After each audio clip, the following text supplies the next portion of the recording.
Hello বন্ধুরা, এই যে দেখেন আমার এটা হচ্ছে নয়নতারা গাছ, আর এটা হচ্ছে বেলি ফুল গাছ। বেলি ফুল গাছে আপনারা সবাই জানেন যে 6 মাস ফুল ফোটে, 6 মাস ফুটে না। আর যেই 6 মাস ফুটে সেটা হচ্ছে এই যে বসন্তকাল আসতেছে, চলে আসছে বসন্তকাল, এখন ফুল ফোটার সময়। তো আমি এই যে সব ডালপালা ছেটে দিয়েছি, তাই এই 2-3 দিন আগে ছেটে দিয়েছি, তাই এখন দেখেন এই যে শাখা বেরোচ্ছে।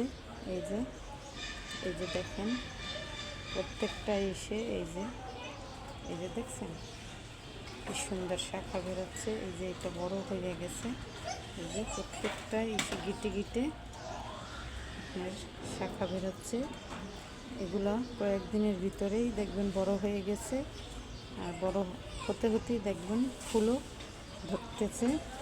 ধরে ফেলছে। সেটা আপনাদের সাথে শেয়ার করব, কারণ এখন বসন্তকালে গাছ সতেজ থাকে এবং ফুল ফল আসার সময়, তাই সবাই এরকমের ফুল গাছ হোক ফল গাছ হোক সব এভাবে ছাঁটাই করে দিবেন, তাহলে দেখবেন সুন্দর ফুল ফল আসবে।